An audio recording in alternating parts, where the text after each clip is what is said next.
This week on the Jock and Nerd podcast, we finally have a release date for WandaVision, the very first Marvel Studios TV show debuting on Disney Plus, along with exciting details about the show from Entertainment Weekly. Geek Boner. Plus 2 reviews this episode. First up is The Mandalorian, Season 2, Episode 2, and a listener-sponsored review of Darren Aronofsky's 2006 sci-fi movie, The Fountain. All that, and we share a bad Apple podcast review. What? In this edition of the Jock and Nerd Weekly for Thursday, November 12th, 2020. Hey, what's up? It's Taylor Gray, the voice of Ezra Bridger on Star Wars Rebels, and you're listening to the Jock and Nerd podcast. Check. Check 1. All right. This is for all you fans out there. Let's give it up. You're jocking, you nerded. You're funny, disturbing. We're jocking, we nerded. We're spoiler alert. Oh yeah. We're jocking, we nerded. We're funny, disturbing. Oh yeah. I'm jocking, we nerded. We're spoiler alert. Give it up one time. Hello, listener, and welcome to the Jock and Nerd podcast, where we give you comic book and superhero TV and movie news reviews and whatever we choose. Jock and Nerd. My name is Imran. My name's Anthony. He's the Jock. He's the nerd. And joining us is everyone's favorite, fantastically filthy felty. It's Rug Boy. What's up, Rugs? What's up, motherfuckers? Good Earth to you. How's everyone doing? Sanity check 2020. Everybody good? Everybody I'm all right? still insane. Okay, good. You know, that Felty puppet over there has looked the same for years. I think he's been sipping on whatever the hell Hugh Jackman was. Oh, he found the tree fountain. of life and drank some of that sap. Rugs, is that? And he's looked like shit for a long time. Yeah, when you look like shit, it's hard to freaking look worse. Rugs, you're the Felty equivalent of like Stephen Wright. He's always just looked homeless. Yeah. You know? He's always just looked the same, even when he was like 25. Look, bourbon, it does preserve you. It does. It embalms you. There as can you be drink. only one. Rug Boy is the Highlander puppet, forever immortal. You're going to live on, Rugs, which is a blessing and a curse. You guys, I got to start this week's show with a little shout out because the nerd here got himself the new iPhone 12. How is And it? I'm probably going to get one. First of all, it's dope. I came from the iPhone 7, so this I'm on the 8. This is like a huge jump. This is like the most powerful machine. It's amazing. It has, finally, the iPhone has all the stuff all the other phones had for years. Oh, shit. Now on the iPhone, but to their credit, they perfect it. It's got wireless charging, Anthony. It's dope. I'm just never have What are the coolest things? the wireless charging is great. The camera is incredible. Camera's amazing, right? Yes. The screen. So it's an OLED screen. You can watch 4K video. You can shoot 4K video. You can edit 4K video. The screen and the colors are phenomenal. Like they just really crisp and they pop. So I'm digging it. So Did it when you transitioned over? Yeah.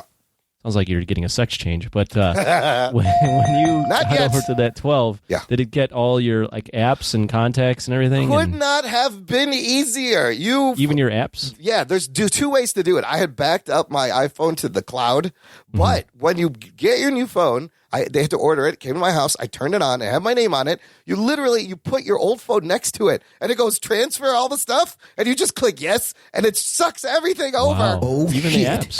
Everything. All Passwords? the pictures, and it doubles the phone. Everything. Wow. Everything That's just gets amazing. sucked over the air. So you can restore it by a backup, or you can just do it next to each other. That's amazing. It has crazy near field technology. So you just Face ID. ordered it, huh? You didn't go to the store? Or go to Well, like this is why there's a shout out right now, because I went to the AT&T store. I was like, my bill is too high, and I have a phone from 5 years ago. What can you do for me?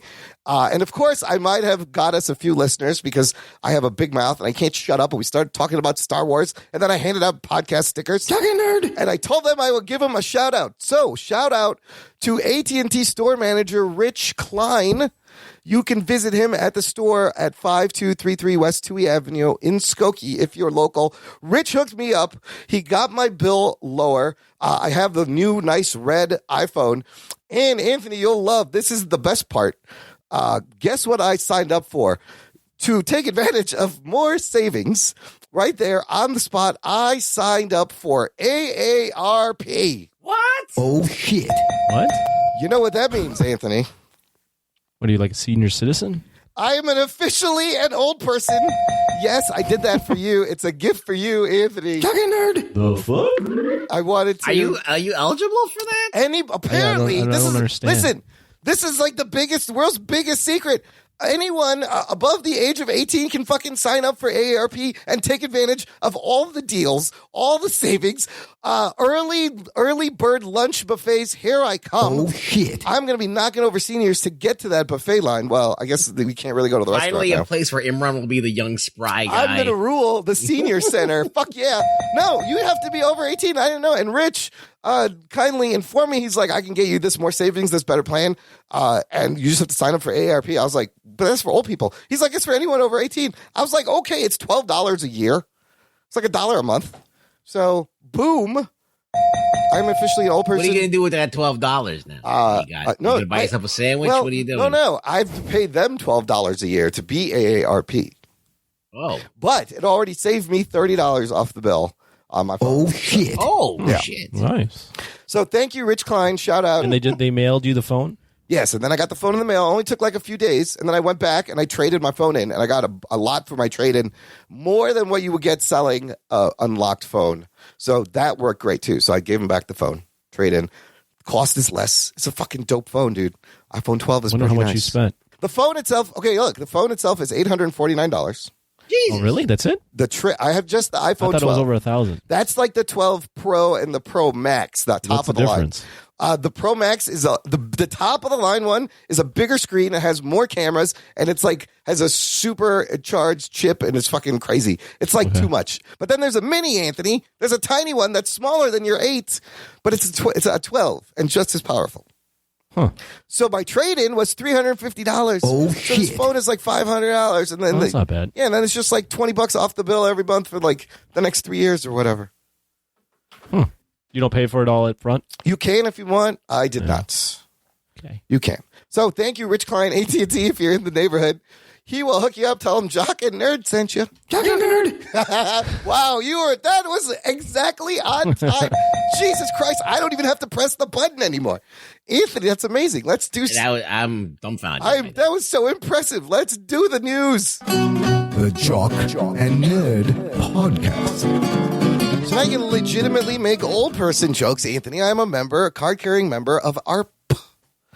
I mean, you look like one. I know. I did No, for years. no one would be surprised if you told them you were part of ARP. No, I did for years. I'm never going to be a fucking poster boy. Like, look at this guy. He's an ARP. Don't you want to join? I got one thing in the news, you guys, because it's kind of a slow news week, and then we're going to have 2 reviews. Very exciting. Lots of fun show. But the one thing regards the most anticipated Disney Plus Marvel Studios television show, their first television show, WandaVision. Officially, we have a date. Oh, shit. Oh my God, we have a date for one of these there's like 10 shows, remember? They're it's working real? on. This is real. Today, they released a teaser on Twitter saying WandaVision comes out January 15th, 2021. Oh, shit. Oh. A little bit later than everyone thought. They thought it would be like a Christmas release. With that date, this officially means for the first time since 2008, because of COVID, there was no new Marvel Studios content for the entire year Floppy Jock. of 2020. It's Wow. kind Imagine- of crazy. Just imagine this would have happened like right after Infinity War. And we didn't have the resolution. No. Oh, no. Imagine you never got Endgame for like 2 years. No. Oh, shit. Oh, my God. No, that's Just be Not thankful funny. they wrapped that up. be so thankful that That would have been bad. Oh, and we even got to Spider-Man Far From Home, which is the last thing that came out that seems like a million years ago. That was like 2 years ago. Yeah. Holy shit, imagine if Endgame got scrapped. They would have had to release that on video, on demand, whatever. They would have not I made don't their know. That $3 would've billion been- movie. That would have been a tough decision. Oh, fuck. But that didn't happen. All that happened is all the movies got pushed back, Phase 4, and the TV shows that everyone's expecting. Falcon and Winter Soldier was supposed to be the first one, but now it's WandaVision. Entertainment Weekly this week had a cover story, and Wanda and Vision were on the cover. Geek boner. This cover story is great. It's lengthy. I pulled out all the important details Tell us. to tell us. This show, WandaVision, will be 6 hours total. So whether that means that's 6 hour long episodes, I guess. But they're also doing like a sitcom thing. So is it 12 half hour? I don't know. Yeah. For the premiere, this is amazing. This attention to detail. You know, you see in the commercials, they're playing homage to classic sitcoms. For the premiere, they filmed it in black and white in front of a live studio audience who all signed strict NDAs. Oh, shit. This is your classic multicam sitcom setup. The crew members even were wearing 50s period clothing. They used period lenses on the cameras. Wait, there was a live audience there? For the first episode, there is a live studio audience. Anthony, they filmed this like a legit sitcom. Oh, shit. It's amazing. Ruggs, comment on that? What? That they shot it in front of a live studio audience? Yeah. I kind of expected that because they were doing this whole sitcom thing. So And nobody, even like sitcoms on network television, nobody does that anymore. I mean, I was actually thinking they were going to just use canned laughter, but I mean, this is good. If they do it like that, maybe it'll bring some the reality of a sitcom into it while they're taping it. And so. it's all about the reality. So even while they were taping it, they made everybody dress like the 50s. They're going to use wires and camera tricks a lot like they used in Bewitched and I Dream of Jeannie. So imagine like floating wine bottles and you can kind of see the strings, you know, like you would on the old 50 shows. Vision, they had him painted maroon and it was a little off in black and white. So they painted him blue and it just looked better. So I thought that was interesting. So, and you're never going to see it. You're going to see it in black and white, but it filmed better.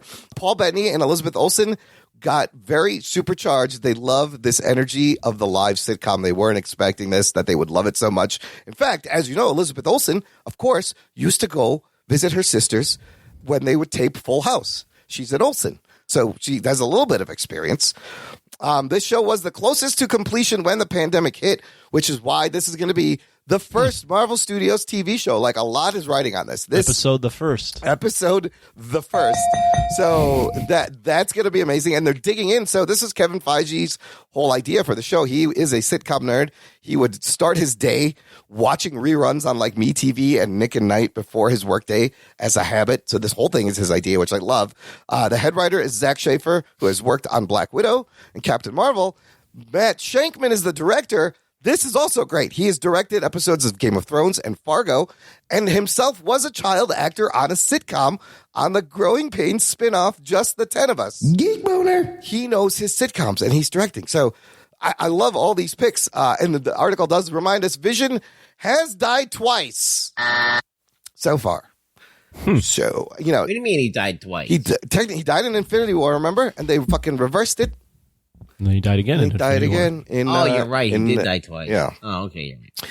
Wow, that's nowhere near as many times Coulson has died on Agents of S.H.I.E.L.D. Lame. But still. 6 times? Not funny. Six or 7 times. Not funny. Coulson died like a dozen times on that fucking show. So we'll see how they bring him back. If the Vision is even alive, first of all, they're going to have twins. He has no penis. Get your hand off my penis! He can't say that. He's smooth. We all saw that. He's got no peace. They had kids in the comics. I know. I don't know how. But if it's in her head, Yeah. then it doesn't matter. She can just imagine that he has a penis. And imagine she probably will. And that's great because you can imagine. I like to you imagine can Vision's penis all the time. Then she can just make sperm in her vagina. Yeah. And I guess she's a witch. She's got powers. You know, I mean, I think this show, I think Falcon and the Winter Soldier would have been maybe an easier show for people to get into. But yeah, this is a weird for them to start off with this one and just start off with something that sounds like it's going to look a bit different than what we're used to from Marvel. I love it. I think it's a good move. In fact, I think it might end up working out and being like the splash they needed to kind of distinguish themselves from TV or from everything else on TV and the old Marvel what they're doing TV. on the movies. Yeah. Geek boner. All this has got to be Geek Boner. The show itself is set right after Endgame, and it starts with them married and living in the town of Westview. They went so far, the writer and head director, they had lunch with Dick Van Dyke so they could just ask him a bunch of questions about sitcoms. And It seems like a lot of unnecessary things that you're doing. but there's a shot in the trailer where they have separate beds, which was a lot like the Dick Van Dyke show. And I mean that you have Dick Van Dyke around, you might as well ask him. I obviously need someone to consult to try and make it a period authentic. Yes. Yeah. So I think that's probably a good reason to get Dick Van Dyke around. I'm surprised he's still around. Good for Dick Van Dyke. Kevin Feige says the show will work even if you haven't seen any of the movies and you just are into like the Dick Van Dyke sitcom aesthetic, but then of course it will be super rewarding to us who have watched all the 23 fucking movies. Oh, shit. And then Teyona Paris, who plays adult Monica Rambeau in this, she said, her quote was, "Oh, I thought we were doing a little show, but no, it's 6 Marvel movies packed into what they're presenting as a sitcom." Geek I gotta boner. tell you, all this got me super excited. Just gotta wait a little bit longer. I'm glad we have a date. This sounds amazing. I'm just ready to watch something. Right? Anything. It's been fucking Just give me something to watch. I mean, it'll be over a year. Disney Plus has launched by the time this comes out. In fact, they just came out with their numbers. They have right now, it's been exactly a year, like November 19th, I think. Next week was a year. Oh, yeah. In October, they posted they have 73 million subscribers. Oh, shit. It's pretty good. Not bad at all for 1 year, dude. That's not bad. That is half of what... This is going great. This This is going great. That's about half of what Netflix has now after many, many years. So it's close. We'll see. It's not bad. They're getting a lot of fucking subscribers for hardly anything Yeah, new on. just for Mandalorian and Hamilton and old As I stuff. said, I don't think their goal. They might have the lofty ambition of getting a Netflix. I don't think they can get that high just because their programming is very. It's there's a wide berth, but it is But it's still a niche. niche. Yeah. There's still Yep. a general niche around everything they have. So on there. they have Hulu to put out more adult things, and I think probably we will see that also. Real quick, speaking of Marvel TV, the last old Marvel TV show, there's still one more. Hellstrom on Hulu is out now. I watched the first episode, and Floppy Jock. I don't care. I'm out. It has Wow. Yeah, it's not I that was good. like, It's not good. I was like, nah, it looks like so generic. It does. Fuck It looks that. like a generic magic, evil spell, dark thing show. There's nothing to do with any of the Marvel comics that I know. I didn't even know Hellstrom that It well should to feel begin like with. a Marvel show, Does and not. it doesn't. No, It's does like not. kind of like a lot of things that Marvel did beforehand. Yeah. So I don't know. I was going to give it 3 episodes, but I couldn't. After the first one, I was like, nope, I'm out. It's fine. Wow. No problem. There's plenty of things to watch that are good. Listener, let us know what you think. Are you excited for WandaVision? Did you see this Entertainment Weekly article? Join our Facebook group. It's called the Jock and Nerd Nation. It's exclusive. It's closed just for our listeners. Shout out and huge thank you to new member and listener Mike Wagner. Jock and Nerd. Mike, glad to have you. He's a legit listener that listened and joined the show. Not added by anyone else, right? This is very exciting. It's kind of This is exciting. like it's been a while. We got one new We person. got one. Yeah, Years and years wowie, of zowie. trying to get new listeners, and we finally got one. Thank you, sir. Hey, one at a time. That's my motto here. I will turn people onto the show one person at a time. I have the patience. All right, so Anthony, I guess we're reviewing The Mandalorian now every week since, even though last week you were the guy that was like, I don't want to have to watch this. And then during the week, after I do my instant reaction, Anthony's like, hey, let's just review The Mandalorian. Me and Ruggs, of course, we're down with this, but like, what happened? I mean, we were just, there's not a lot on. No, there's and, shit else going on. That's a good point.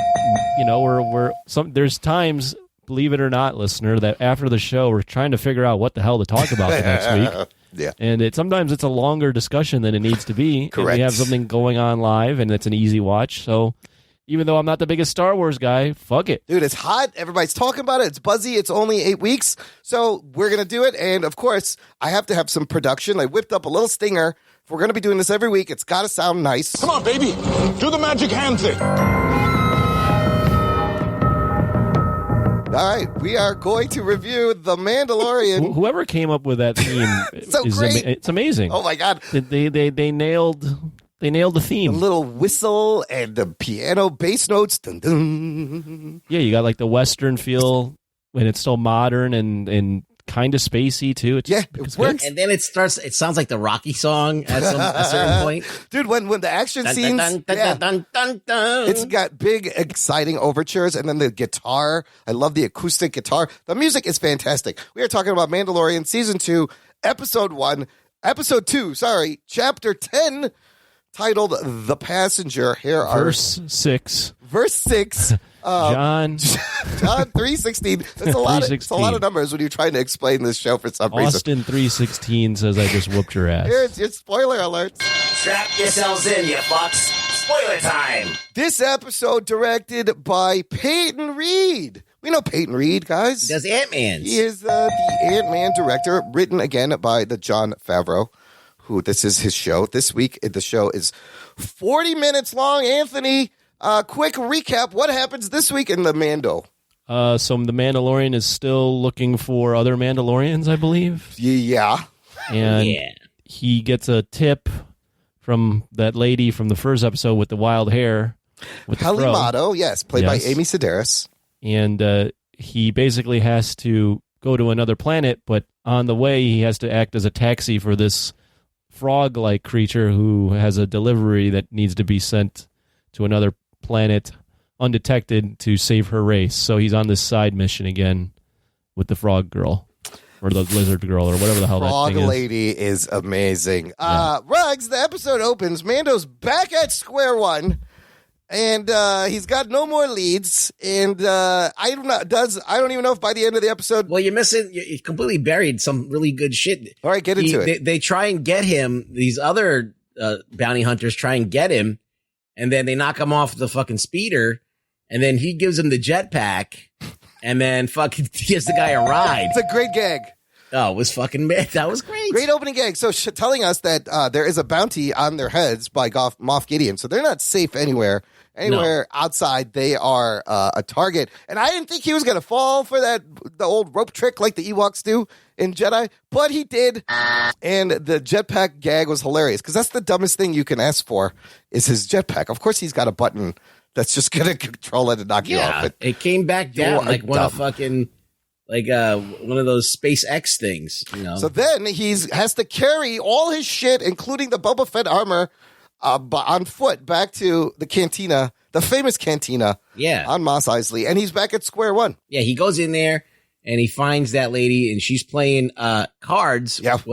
That game that they play in Star Wars. That is an Easter. That's the one where like Lando lost the Millennium Falcon. Not only that, she's playing with Dr. Mandible, who is an ant, which is a nice Ant-Man Easter egg, but they're sitting in the same booth that Han shot Greedo. Yeah, Han Solo. And you have the most famous Star Wars line ever when Greedo says, McClunky!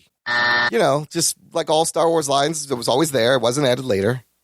Yeah, like it's always been McClunky. And then she basically tells him, listen, I found you somebody who knows about Mandos. What'd you guys think of Frog Lady and her unfertilized eggs and what ends up happening, Anthony, eventually? I found the character to be like a cute little character. And I mean, the fact that the Fro lady can communicate with her is kind of funny. Oh yeah, that's weird. She knows the Frog Lady language. It added another layer of because you got Baby Yoda, and then the frog character or whatever it is her name is literally Frog Lady. She's like also very sympathetic. So you have these two characters now paired up with Mando, who's this hardened, warrior. Yeah, and he's got to like take care of babies and stuff. So it's like a nice little dichotomy. I liked the character. I thought it was funny. Look, she's kind of badass. She was a great shot at the end with that spider. I love the little detail of her leap running like a frog, instead of running like that. I wasn't expecting that. They didn't have to do that. That was fucking great. But the part where she hacks the droid and they've crashed and they're stuck there and Mando's like, the deal is done. I can't do this. And she just fucking calls him out. And she's like, I thought that was the Mandalorian code. I mean, was that just stories? And I love this because you see Mando is a good guy. He was about to give up, but he gets up and he's like, fine, let's fucking do this. But what was the deal with I have a question. Yeah. He crash lands into that ice planet.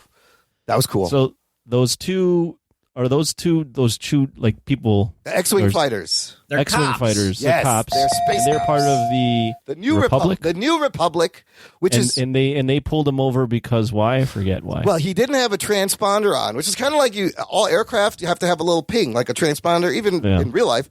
He had turned it off because they're fucking hunting him. He's trying to be sneaky, so they roll up on him. That was a great Easter egg. I was like, oh shit, fucking X-Wing. They just pulled him over because he was suspicious, basically. Yeah, of course, typical. And then typical he didn't cops. want to get out the car, so they had to all of a sudden get their guns out, and then he bailed.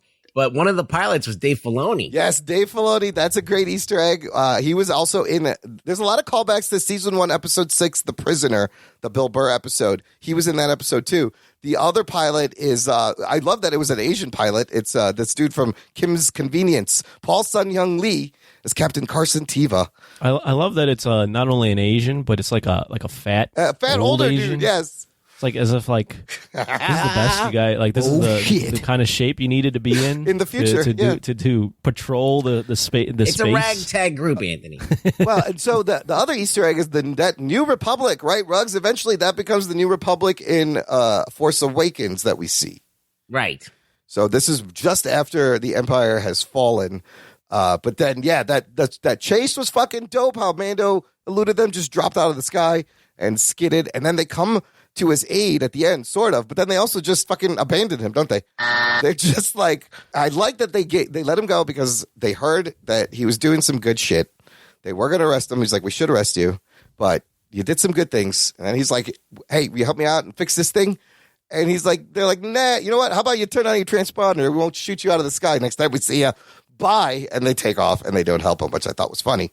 Well, you know, they did save his ass. He was going to die. So, I mean, what more could they do? Well, let's talk about that scene, though. I think that scene is very on the nose, alien-esque. Yes. With the face hugger type things that come out. There's up there spiders. The spiders are scary. And then you get like a space arachnophobia. Yep. From the movie vibe. And also I thought it was a fun little adventure. I mean, I think I've kind of figured out the tone of the show, and that it's like these fun little adventures on different parts of the Star Wars universe with like an underlying storyline that's running like a through thread throughout, but they're not always hitting that main storyline. They're always going to these side missions. So I've kind of accepted that this show is gonna meander. Sometimes you may not learn anything new. Sometimes it may not advance the overall plot. This is kind of a standalone Monster of the Week tale, which is fun. Is it filler? I don't know. Even the first episode was kind of a Monster of the Week. Kind of it was. And this one, they don't even end the mission. He doesn't get to the fucking planet. I was like, oh shit, he didn't even fucking finish the fucking mission in 40 minutes. I like that there's kaiju in every episode. Yeah, that's true. Like, this is giant monsters. Dude, those spiders were dope. Also, like, it reminded me of John Carpenter's The Thing a little bit, and the great horror part. Well, the spiders were inspired by some old concept art, yes, right? They were Ralph McQuarrie's concept art that for Empire Strikes Back unused. They were also featured in either Rebels, I think, or one of those. Oh, they were. They were also featured in one of those Disney animated cartoons, the Star Wars cartoon. Dude, there's tons of fucking Easter eggs in every episode. I love it. Let's just get to the big fucking elephant in the room, and that is, I agree with the internet that Baby Yoda is a fucking menace. Oh shit! This cute little creature that has lulled us into this feeling of harmlessness. This is a menace to endangered intergalactic species as he's eating all the frog lady's fucking eggs, and then he just starts eating the spiders all willy-nilly without checking, causing a fucking major to-do.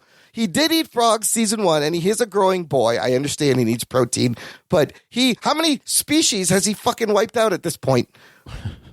What do you think? I don't know. Menace or not? Were they bordering on extinction, or she's just trying to save her family line? Okay, it was her family line, and as an executive from Lucasfilm points out, they are unfertilized eggs.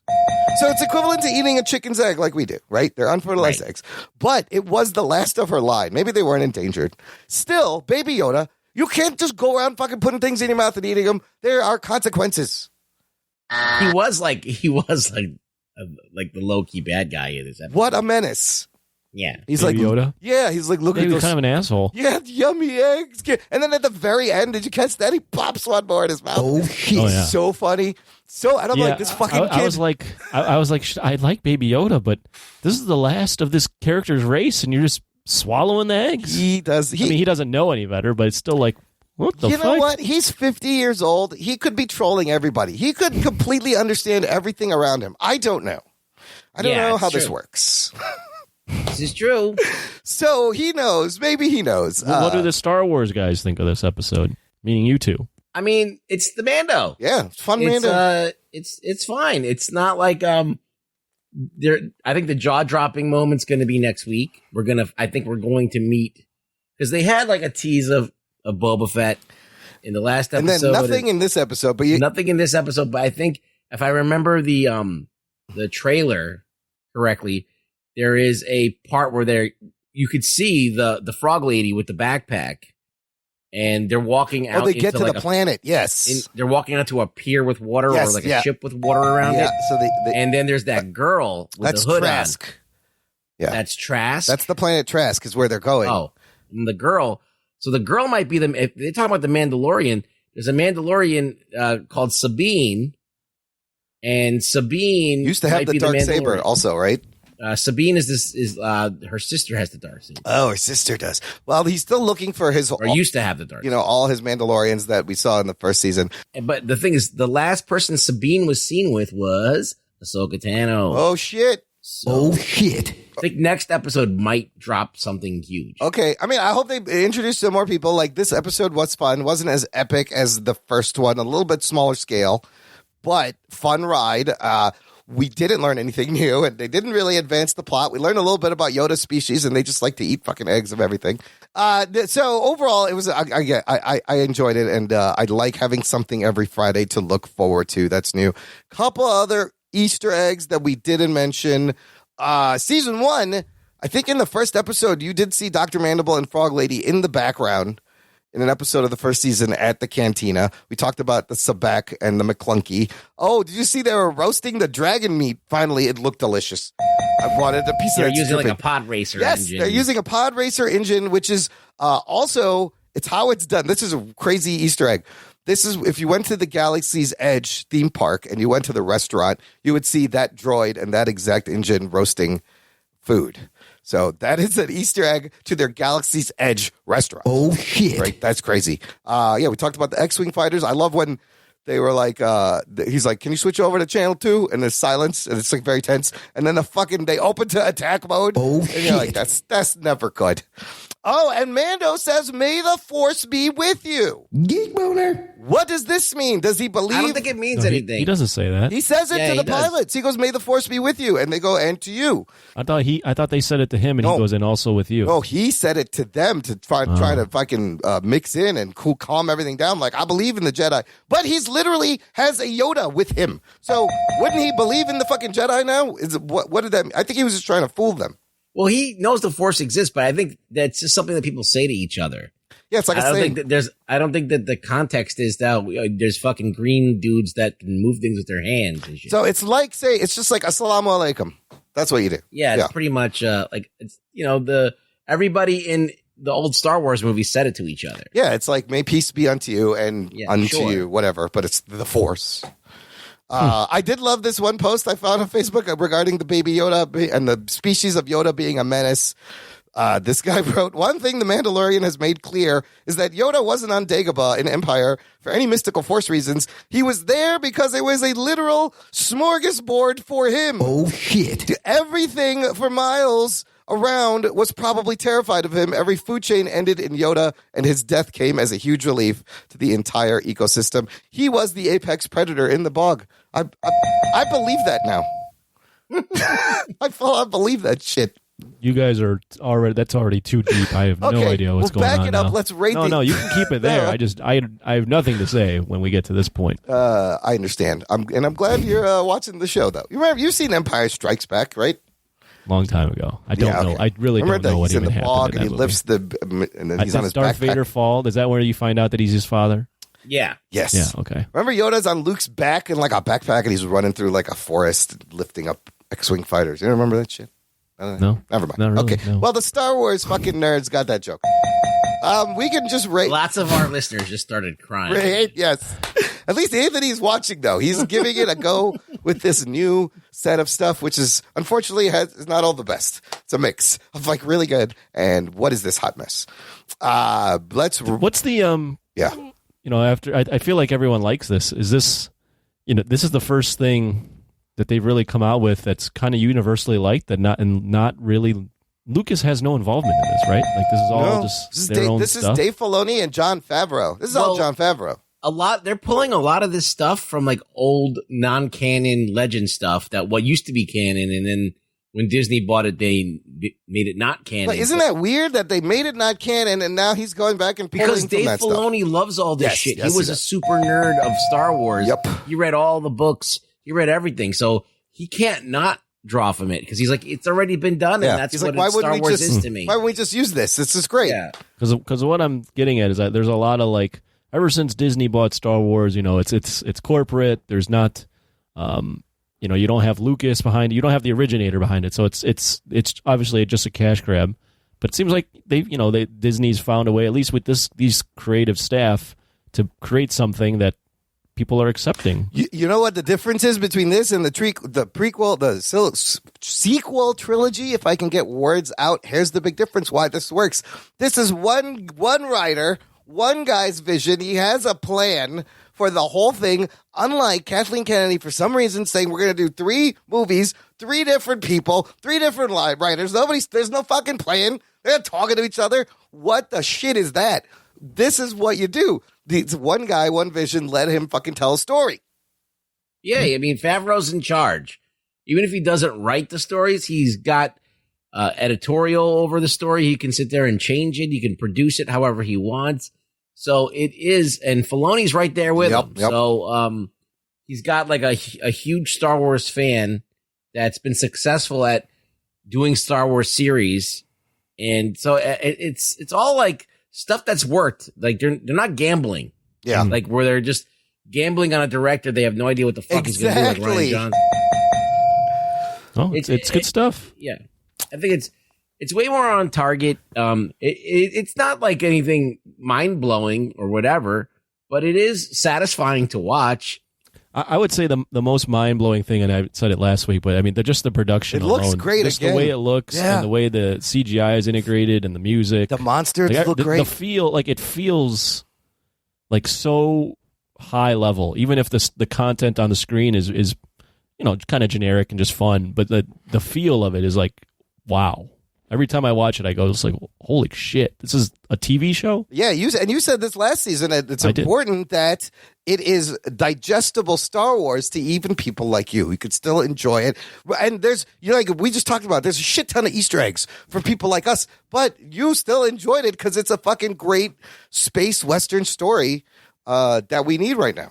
And the main character's got a fucking helmet on. Yeah, so you don't got to look at a face, and it's just very mysterious. And how many do you think? I wonder if he'll take off the helmet. Like, how do you carry a show with no facial expressions? Amazing, Nothing. and he does it. He does it. Whoever's in there is doing it. Do we want to rate the show this week? You guys want to give it a rating? What would you give? Not? Okay, Anthony, what would you give? 7.5. That's going to be my rating too. I'll give it a 7.5. Rugs. Yeah, I'll be on the. I'm all in. I concur with you both. That seems to be about the average rating. It's not the only thing for me is that this show isn't like super memorable because the content again is very villain of the week type stuff. Yeah, but I mean the production value is definitely something that I will remember. And I'm not the Star Wars nerds. All the Easter eggs just go right over my head. But it's great storytelling and the music, and it looks great, and it's something you don't have to be embarrassed watching. You could just have a good time. It's a great adventure. One more piece of news. The 3rd season has not officially been greenlit, but they have started pre-production. They've been in pre-production 4 months, hoping to start filming by the end of this year. This article from Deadline says another Mandalorian-related project or spinoff is coming. This guy says, I hear possibly a Boba Fett miniseries would film first, starting next week or later this month, with The Mandalorian Season 3 production coming after that. So it's possible we may get a season of Boba Fett before Mandalorian 3. Wouldn't this just be a show with a Mandalorian without Baby Yoda? Like, is that going to work now that you I don't did this? think they should do a Boba Fett show. I think he should be in The Mandalorian. Yeah, put him in he doesn't need another show. This could get very diluted very quickly if they're getting too excited with the buzz the show is getting. I think that the key thing to do is not to give you too much Boba Fett. Yes, correct. I think keep him mysterious, keep him like badass, keep him in there. You don't want him. You want to have people wanting more. Not you're like, okay, you just completely blown your load with Boba Fett, and now the mystery's gone. So I'd like keep him mysterious, keep him in there as a side character, coming in, being badass, and then getting the fuck out of there, and then just reappearing again. He's that kind of character you use in small doses to use properly. I agree. Yeah. I mean, you could, I don't know, because then you got like the Buffy Angel thing. Right. where you have Angel and you can fucking make a whole new show, and you're like, which fucking show do I watch? And you're not gonna watch both of them. Plus, they're making an Obi-Wan show. They're making that other the Rogue One show. They're making something. They should make a Han Solo. They have to be completely different shows for them to be viable. Do we need another Mandalorian show that's just because it's Boba Fett? I don't know. Yeah, we've already seen all of the tricks that he does, you know? Yeah. Anyways, good stuff. Good review, fellas. Listener, if you need a mask, which you will because, well, everything's starting to shut down again here in Chicago and Illinois. New restrictions. We have masks. Visit our TeePublic shop, jockandnerd.com/shop. And there's a bunch of sales going on. Jock and Nerd. Of course, it's November, and you have your pre-Cyber Week sale and then the actual Cyber Week sale. So this week, November 17th to November 22nd, site-wide sale, 35% off, up to everything, 35% off. So that means you get $13 T-shirts. And then, of course, there will be a Cyber Week sale the following week, November 24th, 25th. Again, $13 T-shirts, everything up to 35% off. A great time to get a bunch of Jock and Nerd swag. Somebody bought a T-shirt, by the way, fellas. Oh, shit. Oh, Yeah. I got an email today. I don't know who it was. Yeah, it's one of my coworkers. Oh, get the fuck out of here. Yeah. The fuck? His name is Chance. Chance, the rapper, bought a Jock and Nerd T-shirt. Jock and Nerd. He did. I'll give him a shout out. He is a coworker of mine, but he has his own business. Okay. Let's see here. Let me just make sure I got it correct here. It's called Hooks and Shelves, Okay. and he basically makes shelves and hooks. Cool. And you can find it if you want to. Let's see what the product is. Give me just 1 second. Let me actually look up his IG. Mr. Hooks and A&D Shelves. And if you Yeah. look that up, you can see it's all handmade shelves Wowie zowie! Hey, made out of wood. Chance, maybe you want to we do a sponsorship or something. We sold ball trimmers prior, so we can move things. And cheers! And chairs and gaming chairs and other shit. We can move things. And people who doesn't need hooks and shelves? You know what I'm saying? Oh, Yeah, shit. Hooks and shelves. Everybody needs hooks and shelves. So check that out, listener, and check out our shop, jockandnerd.com/shop. Let's take a quick break here for some promos, and we'll be back with more show right after this. After these messages, we'll be right back. Transmission commencing. This is Wookiee Radio.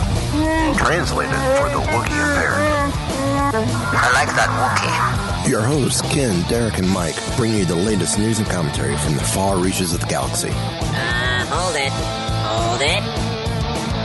I said hold it. Subscribe today on iTunes and Stitcher. I just assumed it's a Wookiee. Start listening today, and remember, The Force will be with you, always. Hi guys, we're Mary and Vanessa, the host of True Crime Dropouts. Join two best friends and former criminal justice majors as they pretend to know all things true crime. So sit down, grab a broom, drive, we really don't care, and give us a listen. We're available on Apple Podcasts, Stitcher, and anywhere really. And don't forget, stay in school, or you'll end up like us, degreeless without that fabulous FBI job. Jock and Listener, if you enjoy the show, join our fan club. Visit jockandnerd.com/Patreon. Jock and Nerd. And you will be able to support the show on a monthly basis. We would appreciate it. It helps us keep making the show every week. And you get bonus content, an exclusive RSS feed where the shows come out early just for Patreon supporters, and bonus movie reviews, post shows. You can find out the whole story about Anthony's puppy. Oh, shit. on there? On the Patreon. I put that on there because we had to follow up with everybody's gonna know what happens with the puppy. I also this week bonus content. I did another instant reaction commentary to episode 2. We just reviewed because I said I was gonna keep doing this. I'm gonna keep doing this, but I didn't think we would be reviewing the show every week. But I'll do both. Fuck it. It doesn't matter. It's fun. I do enjoy. You doing like to it. talk. Yeah.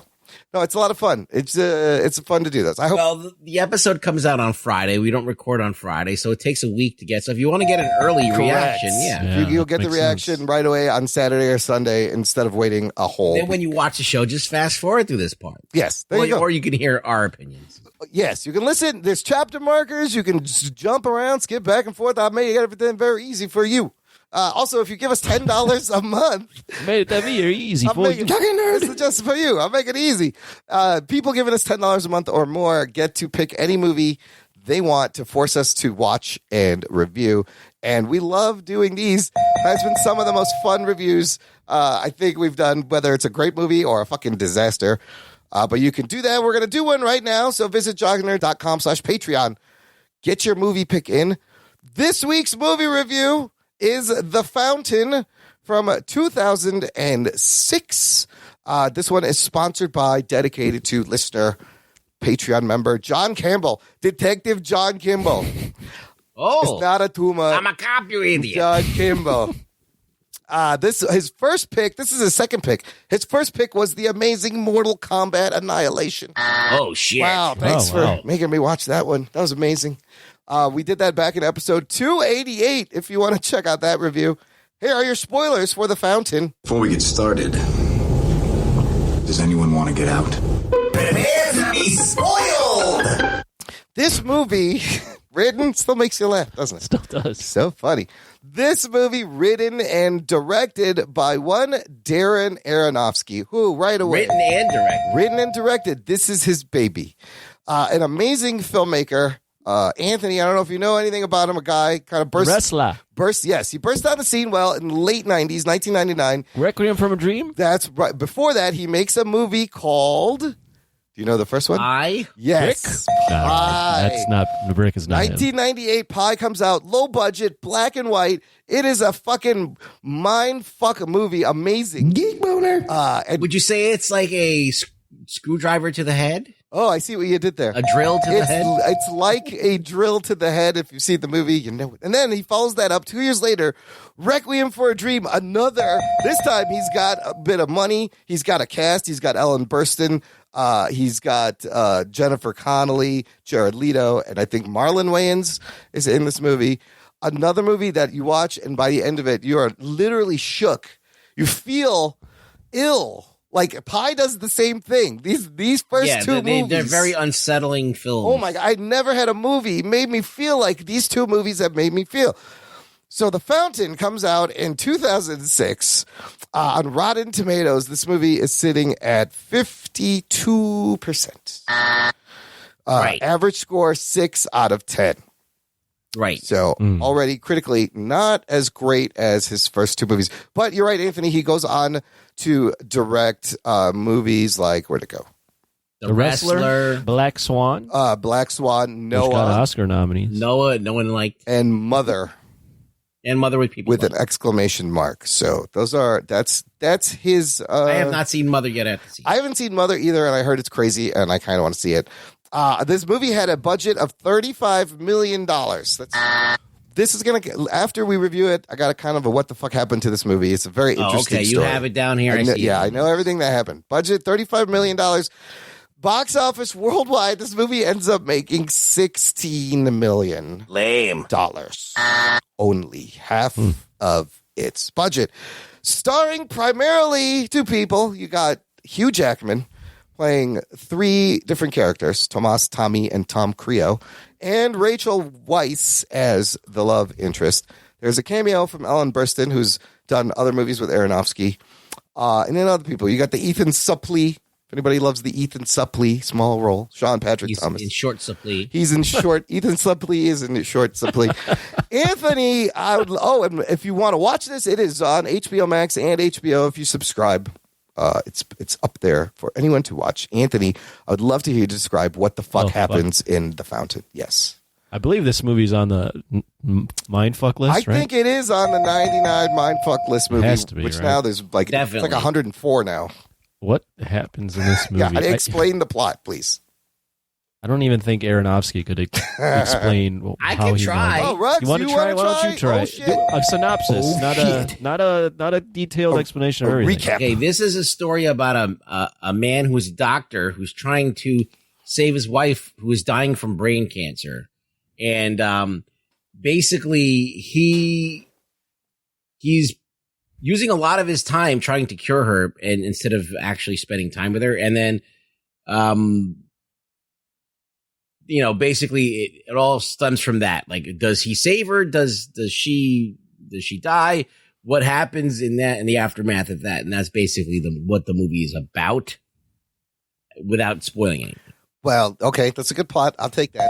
I mean, if I tell you she wrote a book, and we'll get into it. That's that's another thing. It's not really a spoiler, but she writes a book. Here's the other thing you kind of have to know. The movie is told interspliced with Tom playing 3 different characters from 3 different time periods spanning literally 1,000 years. Oh, shit. You have a character, a conquistador, Spanish conquistador in 1500s. You have the scientist Tom, present time. And then you have the strange Silver Surfer, Doctor Strange, space monk, fucking floating in space Tom. The astronaut, you'd say. Astronaut, apparently 2,500 years, year 2,500 or 2,600, like 5. So it is a beautiful and ambitious and confusing movie as he tries to tell the story of the scientist looking for immortality or the cure to death, or I'm not really sure. Anthony, what do you got? I think it's a movie dealing with death and the inevitability of it, but also how death creates life and how we're all afraid of death. And, it's an interesting movie. I would say I don't know if I'm fully on board with this one and weird movies in general like this. Yeah. I feel like this one is a little with all the different cuts between different time periods and fantasy and what's happening and what's reality. I don't know. It just doesn't really work for me. It's kind of I can't really follow the plot. I mean, I can follow each individual plot, but then once they all tie in together, I'm very like, okay, what? Okay, so it is kind of a thing where it's unclear whether it's a time loop or a reset, and you literally watch. Or is it an imagination? Or is it imagination? Did he write? Did the book that she wrote? Did that happen? Are any of these people real? Well, the book is the only thing that's not continuous. All right, so let me just get my thoughts out on this. Can you explain linearly, chronologically what happens, Rux? That's what my question. Okay, so the book is just what's her name? Well, so to explain, so Izzy writes this book. Isabel writes the book, which is about the conquistador that you see him playing in the beginning of the movie. Right. All the characters are named. Even the Queen Isabel of Spain is the person. Yeah. So, so she's kind of reaching back into her subconscious or whatever, and she's writing this book, and she's actually the Tom character, the Tomas character, the conquistador. She's searching for this thing. She's searching for like this the eternal life. Okay, you know what? This suddenly something makes sense now. Okay, so now at the end of that story, she never makes it to the end. She wants her husband to finish it. Right? Yes. And in that act, he kind of realizes what he's going to do. And he stumbles up, I'm going to try and explain this, what happened. In trying to save her life, he stumbles on immortality. All right. So that plant thing that cures that monkey. Right. He stumbles on immortality, finds it too late. Right. She's already dead. He basically. He starts eating it. Well, he starts eating it. He starts eating from the plant. And by the way, he also does her bidding with her death, and he makes her into a tree. He buries her and then plants a seed. Yes. And that tree is spliced with her she's in the life tree form and also the tree bark that he had. What? And basically she tells him that Sebulba is going to explode at a certain point in time. And so he's living into immortal, for years and years and years until that equinox or whatever that destruction was going to happen. And then he takes them up there so they could all be part of that. And in that whole, the dying and the rebirth together. I watched this movie twice, and what you just said makes a lot more sense. Yeah, now that makes a little bit more sense. I still don't like it. I picked up things the second time, but because I was like, are there two trees? She's in the tree. By the way, Sebulba, this nebula they're heading to, looks like the. So what about the story with with Ponce de La, like in South America? Did that happen or not? No, that did not happen. But I don't think it happened. But I think that it did happen though. But I thought it happened because they did find that tree with the sap, and I think that's the tree that they end up using to cure the monkey, right? I think that it happened, but didn't happen to her. Like it happened. it didn't happen to Isabel. Like Isabel wasn't there. It's not that she's not the character. She's just did all this research and figured out all this stuff. So she's writing it, and the way it's told is with this Thomas character who's played by Hugh Jackman, but Hugh Jackman wasn't there. No. She's basically justifying the existence of this, like, this thing that comes later in the film, which is the immortality. So confusing. But none of whatever. that happens unless space astronaut in the future shows up at that point in the 1500s in front of the guy, and he says, "First father, I didn't realize it was you," and allows him to kill him, and then he finds the tree, which he eats the sap, and he becomes plant. Yes, that was fucking crazy and creepy. Weird. It was like Swamp Thing. So he dies. So his story doesn't happen, but the scientist does live on to be, because at the end you see him plant the tree. That tree becomes the tree that he's taking in the bubble in year 2500 to Sebulba. She's in the tree, but she dies, and the movie actually ends with the birth of the universe. How she said death is an act of creation, and I'm watching it a second time in the middle of the movie. She explains the Mayan story, and it's about him. That first father went up and sacrificed himself, and that's where the Big Bang happened. So, and if you notice, the movie... It's a circle, yeah. The movie ends in a whiteout, right? Instead of a blackout. And if you watch the credits, it's slowly the birth of the universe. You start to see the shapes form, and then it becomes stars, and it becomes the galaxy. Right. Well, it's because awesome. Life comes from death. Yes. Right? So even like the chasing immortality is actually the wrong way to view life, because you're not actually creating new life by doing that. You have to have death to have life. Is that the fucking message? That's kind of what I got from it. I love the tattoo. When you find out that the tattoos on him, the rings are him like tracking time like a tree. That shit was crazy. I thought Hugh Jackman and Rachel Weisz, I thought Jackman was very good. I mean, this is like, you could see like James McAvoy doing this today. He reminded me a lot of McAvoy. What'd you guys think? Should have been Brad Pitt. Or, well, we'll get into that in the what the fuck happens. If you want to get to that now, I can tell you why. No. But what did you think of the movie? Let's talk about it. Talking about the movie, we've gotten into what the plot was. It is very ambitious and at the same time, unfortunately, cheap looking, which distracted me. You can obviously, when they got out on the roof with the fake snow and even in like the rainforest scenes, you could tell it's indoors on a set. So it's very confusing. At the same time, the fucking space graphics are something I've never seen before, and they are beautiful. So I can see, but it's so clunky. I wish he didn't actually find what he was looking for at the end. I feel like that was, usually you leave it ambiguous for the viewer what happens, but you're given an answer. He gets his answer. He dies, he breathes life, and the whole thing starts over again. I want to hear Rug Boy, but not yet, because I think he has the best understanding of the movie. So let me say my thought first, and then I want to hear what Rug Boy has to say, because he knows more. I can see why this movie did poorly at the box office, number one. Yeah.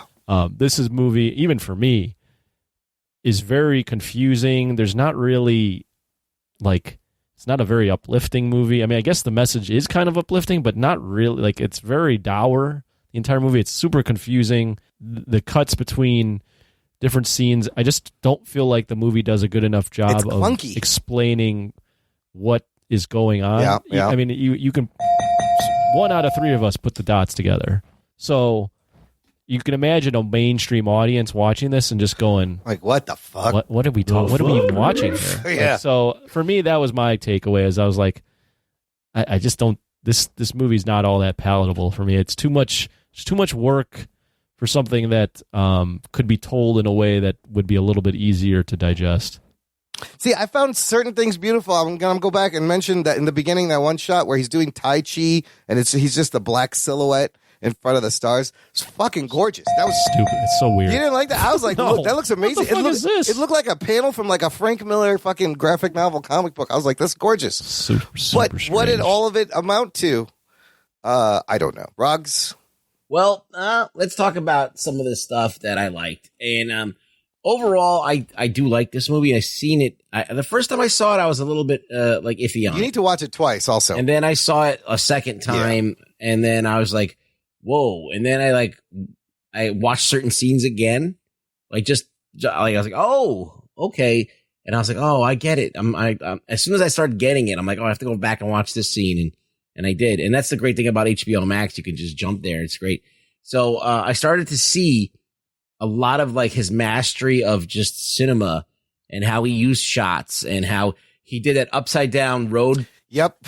And he did it like every time that there was a into the next story, he would do that. So basically telling you these things are all connected. There's also like the weird close-up shots of like mouths and hands and all that stuff. Yes, absolutely. That happens a lot. There's when he walks into Queen Isabella's throne room. Yeah. And all those candles are lit like the galaxy. Oh. They're floating. Oh. And then she's behind this gate that's all like wooden, like a tree. And then all of the patterns on her dress are of a tree. Oh, wow. Yeah. And all of these little details that you could just pick up, and it's all cinematic. Also, you notice in the 1500 scenes, there's a lot of triangles, the doorways, the shapes of triangles. In present day, there's a lot of squares as windows and TVs. And then the future is circles. Yeah. Cool. So everything. Yeah. So but then like, the idea of rings as a motif. Yes. There's a lot of motifs going on. They happen throughout the film. And, like the tree bark having the hair that kind of like reaches out to him with the static electricity. And then he kisses the back of her neck with the hair of it. Right. All of these images are calling back to one another. And all of these things are kind of in the realm of cinema, are very well planned out and very well done. Now, there is a clunkiness to it. I'll admit that maybe having Hugh Jackman finding the tree and turning into the tree might throw people completely off, because it's subverting your expectation of what's going to happen. Yeah. And you think that he's going to do something, and he ends up dying. He gets sucked into eternity. But you have to understand, that is Tom writing the ending of that story. After he's just put Izzy into a grave and buried a tree along with it. So he fixed that story's ending to be that. Didn't he was writing in the future, wasn't he? Right? He was filling it out in the future scenes. Yeah, he finishes it. She keeps saying finish it. So he's finishing the story, like in his mind, I think, or on paper. Yeah. So I like how they show how you make ink and the pen and stuff. I love that stuff. Right. Pen and inks are cool. All right. So I understand that all those cool motifs there's and all that stuff. There's a lot of beauty in it. I don't know. There is a lot of. I guess there's a lot of beauty. That just it all goes. If I don't understand what the fuck is going on.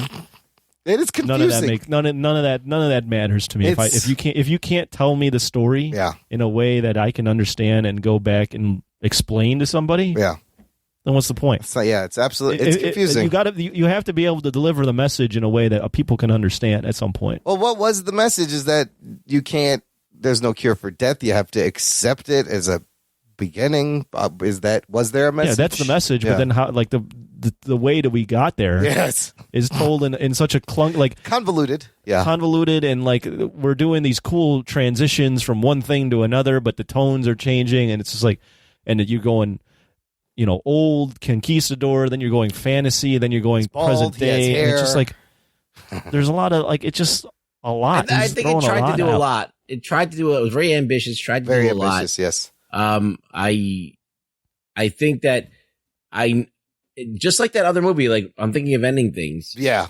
It was kind of like not really a pleasant experience to a little bit. Yeah, it's similar. It reminded me of that. It also reminded me of Magnolia. Yes, it does remind me of Magnolia. It has that ambition and that attempt at that kind of scale. And the weird shit. One of the things I like about this film is that it's very short. It's an hour and 20 minutes. Hour 37, 97 it felt like minutes. 3 hours to me. Fuck, no.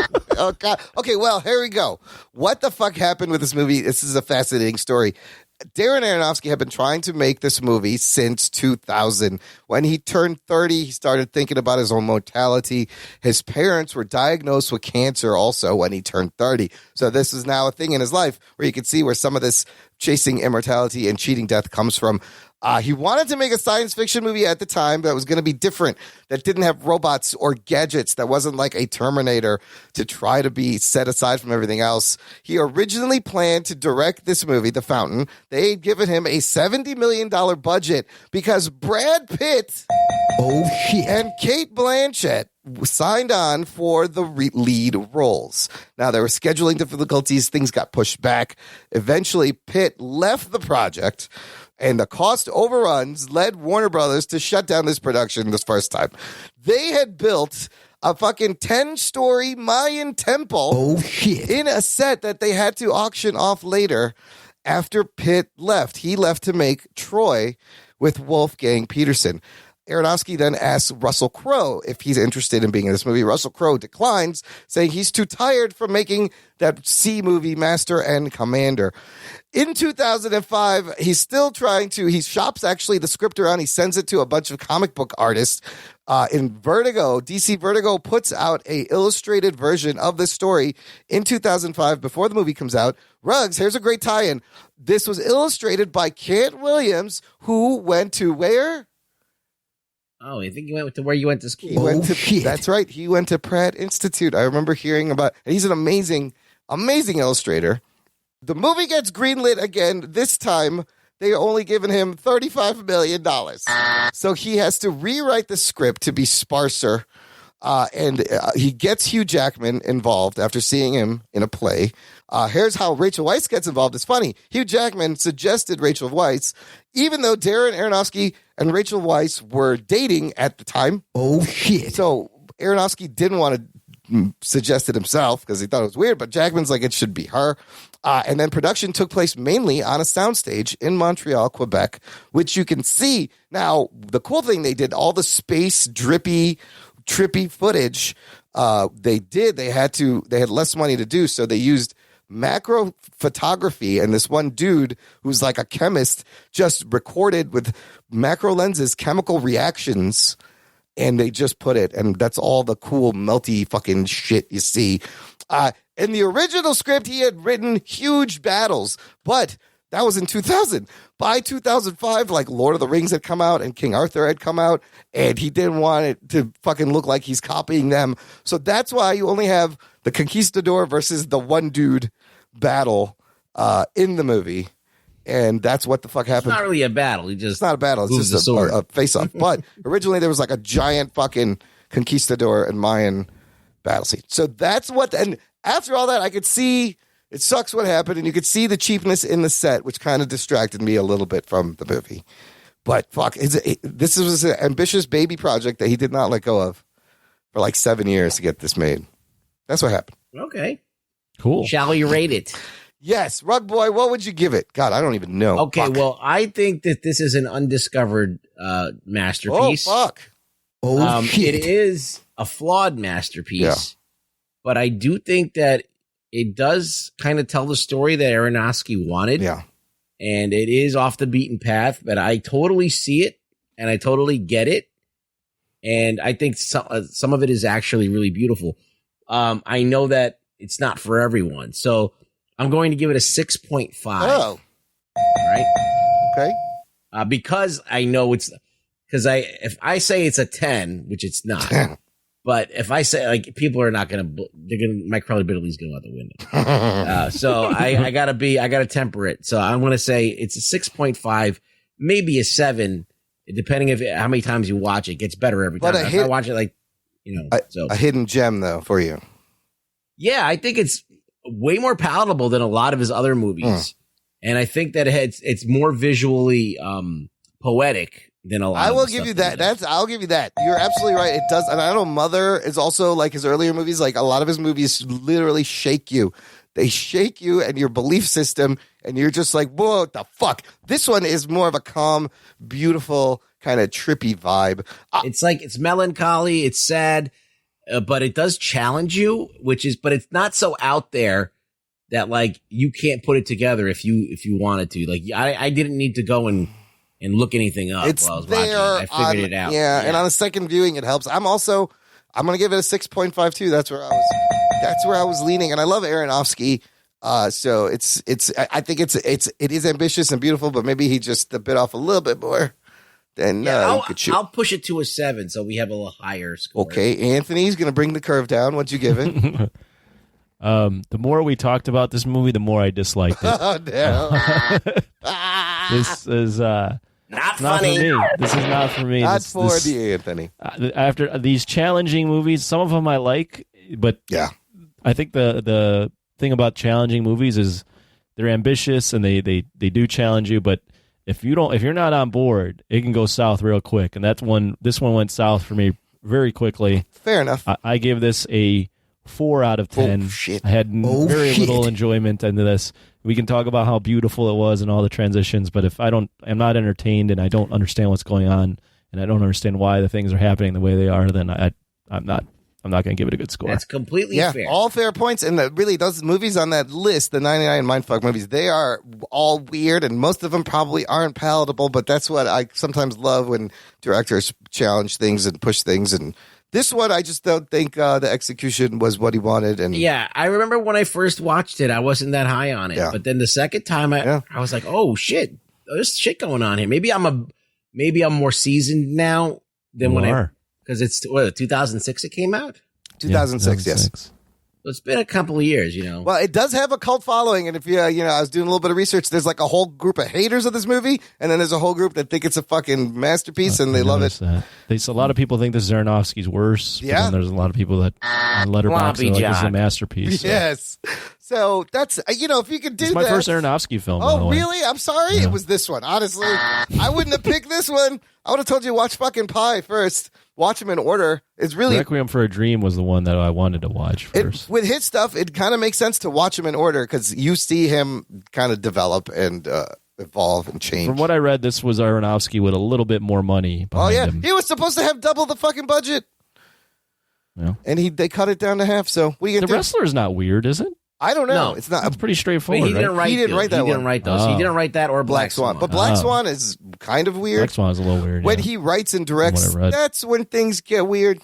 And imagine his Batman movie. I think it would have been dope. Wasn't he supposed to, wasn't there rumors he was going to do a Wolverine? I that a thing? thought it was Batman. I don't know about the Wolverine. Maybe. I thought there was. Let me Google that real quick. I would love to give him a superhero, a fucking dark, weird superhero. No, maybe Moon Knight. He was supposed to do the Wolverine. Oh, he was? Yeah. Oh, shit. Wow. Ended up going to with that dude. Mangold. Mangold. Yeah. Oh, so he was supposed to do it before Mangold. Interesting. Aronofsky, I think he was supposed to do it, and the reason he didn't do it, he was going through a divorce. No, I think Aronofsky has always wanted to do a comic book movie. Obviously, since he got them to do a comic book of this movie, The Fountain. Well, did you see his Noah movie? No, and that's Russell Crowe as Noah, right? That is one of the worst movies you've ever seen. Again, what an ambitious thing to tackle. And he had a shitload of money with that movie. It had to be a huge budget, but like the balls, like I'm going to show you fucking Noah making the ark, and I think he built an actual fucking giant ark for the movie that cost lots of money, and nobody went to see it. Because he had fucking rock monsters. There was rock monsters in it? Yeah, there's like giant rock kaiju in it. Wow. And, like, it makes no sense. And it's like, what? That's Get the interesting. fuck out. That's interesting. Get the fuck out of here. All right, well, good stuff. Thank you, John Campbell. Let's get to news from the nation. It's time for news from the nation. It's time for news from the nation.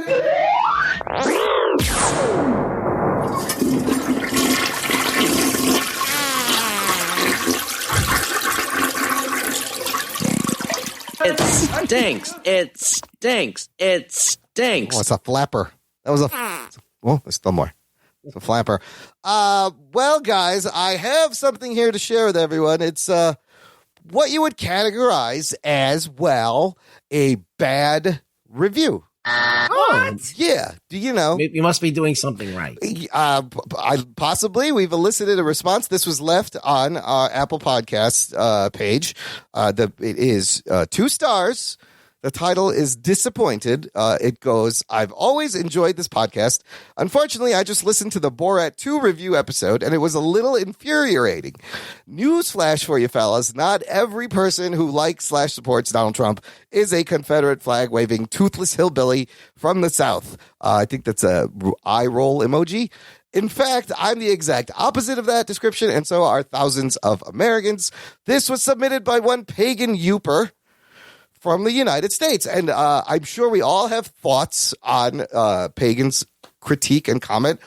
Who wants to go first? Should I save mine for last, or should maybe?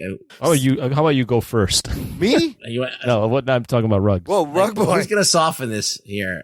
I'm going to be nice. I think Rugs should go first. This is my opinion on this. Like, don't be a snowflake. All right. Oh shit. Like, don't be so sensitive. We're fucking talking about Borat. We're talking about the stupid people in the movie, and we're going in that direction. And I don't know. Don't be so sensitive. It's not really that big a deal. Okay. Imran? So I'm actually, I was thinking about this for a long time. I'll admit, Pagan Youper. But I finally came to the conclusion that I was really actually glad and grateful that she turned this in. Oh shit. We know Pagan's a woman? Oh, I keep saying she. No, we don't know. I apologize, Pagan Youper. I'm going to use this person's name. For some reason, I just assumed it was a woman. It's wrong of me to say that. But look, I love bad reviews. I'll tell you why. There, one or two things always happens. One is they're hilarious and completely off base, fun to share, fun to laugh at. Or two, it is a legit, learning, teaching moment. It is constructive criticism. So, first of all, and I think that's what this one is. I do appreciate the civil nature, Pagan Youper, that you of the criticism you left. And while I don't think we did, if it sounded like I was generalizing a group of people, I do apologize. And I'll tell you why. Because I know what the fuck that's like exactly. Being a Pakistani Muslim in the early 21st century was a little bit tricky. I feel the same way. We're not all fucking terrorists. And I try to present myself as I am to us. So I teach more people. Not all fucking Muslim people are terrorists. And there's still people to this day. They still make movies about it this day. Here's the thing. In both cases, there's a little truth to it. And in both cases, there's a little funny to it. Is the movie unfairly pointing out those people and making fun of them? Yes. Is it unbelievably funny? Fuck yeah. It's funny is funny, but I hate to make you feel like I'm generalizing a bunch of people because I know what that's like. It's shitty. No one should do that. I've had that done to me. Now everybody knows what it feels like. Those are my thoughts. But these are the same group of people that tells people not to be sensitive about stuff. I understand, but like this, isn't that hypocritical? Now we know. Look, there's 50% of them out there. We know this now. I'm just throwing it out there. I mean, it's a good point. It's a good point. It's the same people who thought all Muslim people were terrorists for many, many years. Yeah. But the movie, we were talking about a movie that is the point of the movie is to make fun of those people. So maybe we got swept up. Maybe I got swept up in the fucking thing. We're not a news broadcast. We're talking about a movie. For the record, I don't think that all people support Trump are Confederate flag waving toothless hillbillies from the South. Of course not. There's 50% of you on the map out there. We know this now. I know people that are like, that aren't. So, Anthony, I'm done. So I think I even said it maybe during the show or after the show that I think we went pretty hard, and I think we're going to get some hate. I don't listen back to the episode, so I don't have specific details of when, but I did feel after the show that we went a little further than I thought we should go on, like generalizing people and making fun of Trump supporters as being like the scourge of the earth, and that we were generalizing. So with that in mind, if we came off that way, I apologize. That's not how I would want the show to come off. I know a lot of people listen to the show that are Trump supporters. Yeah. And we don't need to agree politically for you to enjoy the things we talk about. Nope. And although we sometimes might, or me, sometimes might not be able to hide the fact that we have opinions on things, in the world, and we're going to express those things, and it might come off as insensitive at times. But I think overall, I think a lot of people listen to this show to get away from that stuff. And, so if with that in mind, hopefully we'll be better, or I'll be better personally. I'm not going to speak for everybody because we're all different individuals, and that's why we're having 3 different opinions on this. So yeah. Let me tell you about Tony. All right. Tony ruins lives. See, you know that. I've always been an outspoken person just ripping on people on the show. And every once in a while, it might come around to you. So we're equal opportunity fucking offenders. So how many times have you laughed at how many I made fun of other people? I make fucking, so it's like, I make Muslim terrorist jokes all the time. This shit is funny. I do love though that, you know, we elicited a response. Like this is what I said. I love good review, bad review. It doesn't matter. We did something that made Pagan Youper go and type in a comment, and it's a great comment, and it's a good learning, constructive criticism comment. But the fact that she took Pagan action, is still listening, and if yes, not, I hope we didn't lose Pagan Youper. You know, we'll move on. But just to even things out, I'm going to read another review right below that. 5 stars. Great podcast. It is a great podcast to listen to. Imran, Anthony, and Rug Boy are awesome. You want all the movie news and whatever they choose. Jock and Nerd is the podcast. 2 thumbs up all the way. They are the best. Keep it up. Jock and Nerd. This is from our P. Downey 88, which is listener Pat Downey, who he could not be more. We need more Pat Downeys. Positive and passionate about. Pat Downey is the best. He's in the group. He contributes. He buys merchandise. He leaves good reviews. Jock and Nerd. We need more Pat Downeys, and maybe a couple of listeners will leave another review. That way, Pagan Youper's review just goes down a little bit. I can't delete it. It's fine. It's there. It's public. Everyone can read it. Hey, listen, we needed a review. And you know what? Get us closer. You know what? 2 stars. A rating is a rating.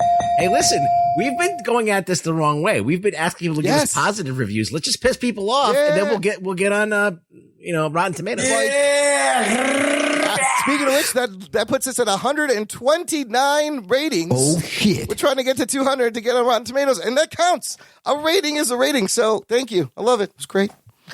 I'm going to segue into what are we watching with a post by David Zika, who posted a link to a show, the show being Queen's Gambit on Netflix. And he said, this is really good. And Anya Taylor-Joy will get Emmy nominations. Great study of genius. You don't need to know chess. I binged this whole limited series, 7 episodes. It's fucking amazing. Oh my God. It's very good. She is amazing in this, and it is about a child chess prodigy from the 50s through the 60s. She learns chess when she's 9. The first episode, the origin story, is great, and you follow her through her 20s. And it's based on a book, I guess, but the chess is amazing. I read that they actually played, these were actual chess games, and everything was legit chess moves. They actually played chess, Imran? They were. Get the fuck out of here. They were all like choreographed, like all the games were, even the background games, everything was pre-planned. How did they do it? They played chess. It makes chess nerds cool. I recommend the Queen's Gambit, and also, I'm going to watch it. I heard good things. Dude, it's fucking good. She's great. And the period piece, the clothes, the setting, so well done. We will get to see Anya Taylor-Joy very soon because finally the New Mutants will be out on VOD this week, November 17th. Oh shit. So I guess we'll be reviewing that next week. It'll be out to fucking watch finally. Are we reviewing it? We should. Are we deciding that? Okay, buy it. I pre-ordered it already off of Amazon.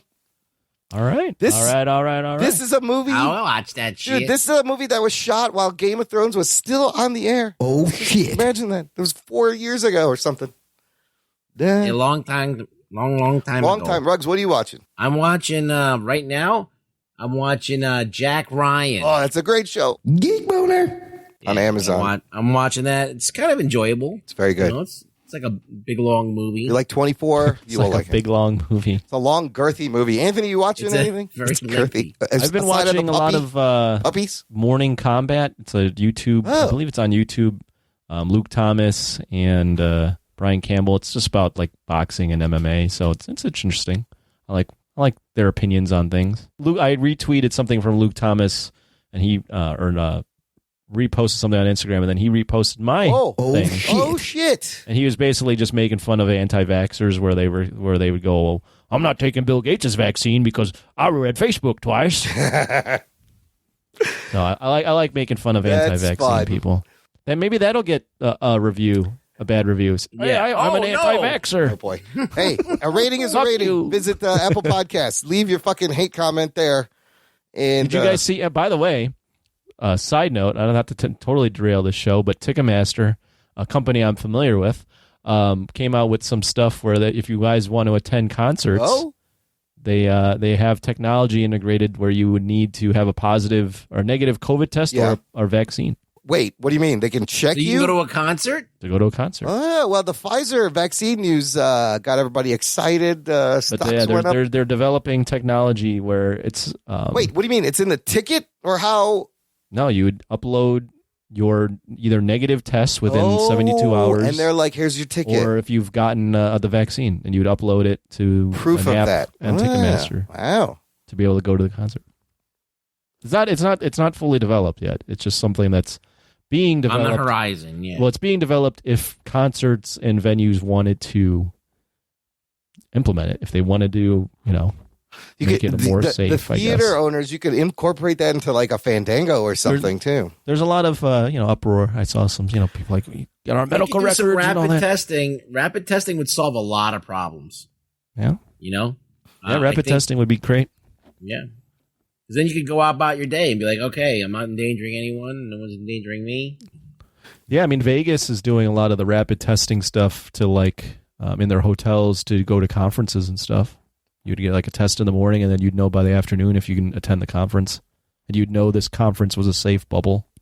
I should go to get tested. Doing free testing down at the Lincolnwood Town Center. I know. I don't go anywhere, so why would I have it? Am I wasting it? You're wasting resources. Listen, why don't you go somewhere and then get tested? At least there's you can roll the dice. Yeah, there's some logic behind you getting the test. I feel like I'm taking away a test from a person who actually probably needs it because I'm not. Go like a rally or something. Okay, I'll do that. I'll find one. Yeah. The other thing I do want to recommend that I'm always watching on YouTube, Anthony. Yeah. Fucking Harry Mack. Harry Mack is a freestyle rapper. You give him 3 words, and he takes everything he sees, like what you're wearing, what's behind you. Name? Harry Mack. Harry Mack. Rapper? Harry Mack. Oh, okay. Mack. Harry Crack. I see that in the mirror. But I'll tell you this, dude. Hands down, he is the GOAT freestyle rapper. He is the best I've ever seen. This dude is so quick, so smart. He's putting out videos on this thing. He goes on Omegle, which is like a video chat thing where you just you select some interests and you get a random person, and so then he'll ask them for 3 words, and he'll talk to them, and he'll do a freestyle rap right there, incorporating all of that. It is the people's reactions when he does this are the best parts of the video. He's literally bringing joy. Every video he puts out, I highly suggest if you're sad, watch Harry Mack freestyle. You just be like, holy, your mind will be blown. He is so fucking good. I want to commission him to do like I want to get on Omegle so I can get him to do a Jock and Nerd freestyle. I think you can pay him like $300 for a commission freestyle, but I want him to rap about like Jock and Nerd and vitiligo and podcasts and throw it all in there. I would be fucking amazing. He's so good. So good. That sounds like a plan. Harry Mack on the YouTubes. Check it out. And then that's it. Visit the show notes. Wait, Ruggs, where can the people find you? Oh, you can find me on Twitter, but don't go there if you're sensitive. If you're gonna be right?